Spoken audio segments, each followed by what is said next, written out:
আসসালামু আলাইকুম। দেশে প্রবাসে যে যেখান থেকে দেখছেন সকলকে ঈদ মোবারক। স্বৈরাচার উৎখাত করায় সবাইকে অভিনন্দন জানিয়েছেন বাংলাদেশ পুলিশ অ্যাসোসিয়েশন। তো আপনাদেরকে ছোট্ট একটি ঘটনা বলি, এরপর বাকি খবরটি জানাচ্ছি। হযরত মূসা আলাইহিস সালামের একটি ঘটনা, সেটি হলো তাকে একজন মহিলা জিনার অপবাদ দিয়েছিল এবং সেটি অবশেষে সেই অপরাধ থেকে তিনি মুক্তি পেয়েছিলেন, কারণ তিনি জিনা করেননি, কোনো নবী রাসূলুল্লাহ এই ধরনের কাজ করেননি।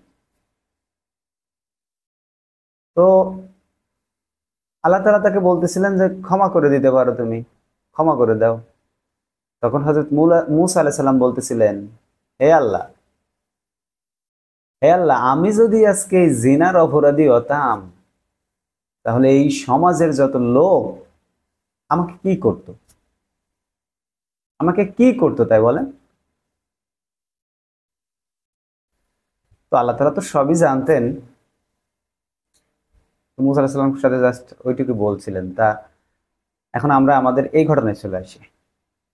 এই পুলিশ যে অপকর্ম করেছে এই 15টি 16টি বছর, তারা এখন বলছে কি, তারা আজকে আর একটা খবরে দেখলাম যে পুলিশের যে অধস্তন সংগঠন আছে তারা অনির্দিষ্টকালের জন্য কর্মবিরতি ঘোষণা করেছে। তা নতুন আমাদের যে অন্তর্বর্তীকালীন সরকার গঠন হবে,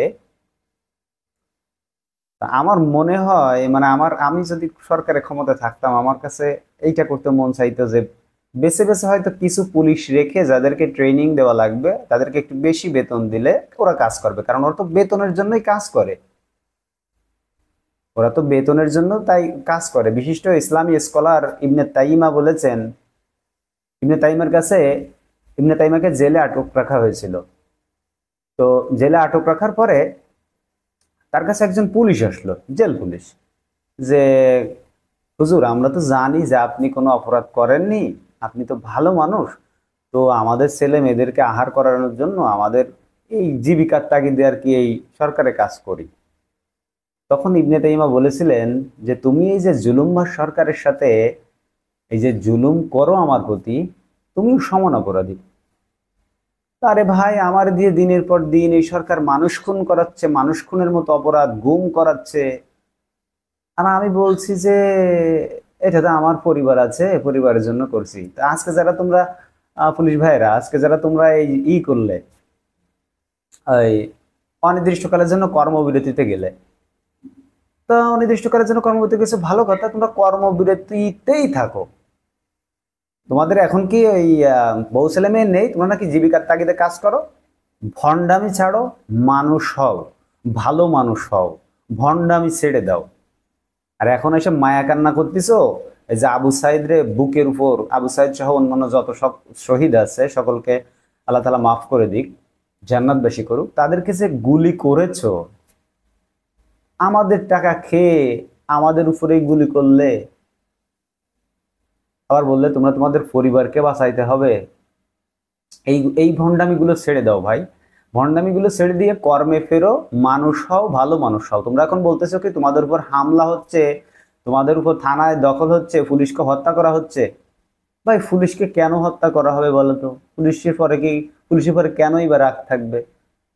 তারা বলতেছে যে আমরা সিনিয়রদের কথা শুনি এবং সিনিয়রদের কথা আমাদের শুনতে হয়, এবং তারা বলছে সিনিয়রদের কথা শুনতে আমাদেরকে বাধ্য করা হয়, অধস্তন যারা তারা বলতেছে। এবং তা না হলে নাকি তাদের ফিট বাঁচে না, তাদের চাকরি থাকে না। এবং আরো বলেছে যে এই বাংলাদেশ সরকারের যত আইন করা হয় সবগুলো আইনকে পুলিশের মাধ্যমে আসলে বাস্তবায়ন করা হয়। এভাবে তারা অনেক কিছু বলেছে। বাস্তবায়ন করা হয়, ঠিক আছে, তোমার মানসিক একটা, তুমি যে একটা মানুষ, তোমার সেই মানুষের যে বিবেক শক্তি সেটা তোমার থাকা লাগবে না? তোমাকে যা বলবে তুমি তাই করো। দেখো তো স্বৈরাচার পতন হয়েছে, এই যে বিশ্বের অন্যতম সেরা স্বৈরাচার বলা চলে, আমি বলি তাকে বিশ্বের সবচেয়ে নিকৃষ্টতম স্বৈরাচার হাসিনাকে। তো হাসিনার তো বিদায় হয়েছে, তুমি দেখো।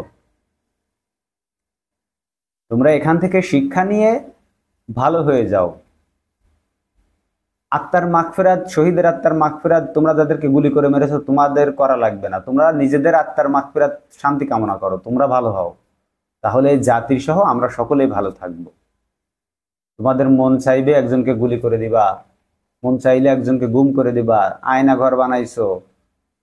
তোমরা যেভাবে এই রাষ্ট্রের 15 বছর যেভাবে সাধারণ মানুষের উপর অত্যাচার করেছো,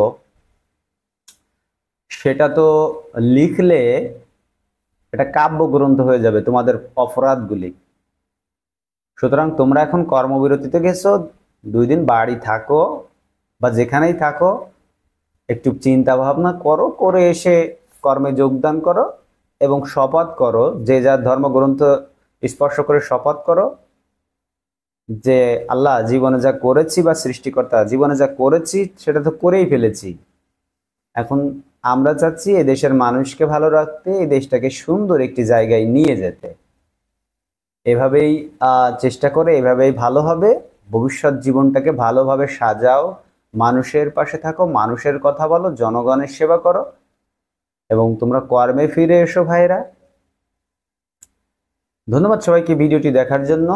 দেখা হবে আপনাদের সাথে পরবর্তী ভিডিওতে। দেশ ও বিদেশের, বিশেষ করে প্রবাসী ভাইরা যারা আছেন, দেশের যারা আছেন, সকলে আমাদের চ্যানেলটিকে সাবস্ক্রাইব করুন, একটি করে লাইক দিবেন ভিডিওটি দেখার পরে এবং শেয়ার করে দিতে পারেন যদি ভালো লাগে। ধন্যবাদ সবাইকে। আল্লাহ হাফেজ। ঈদ মোবারক।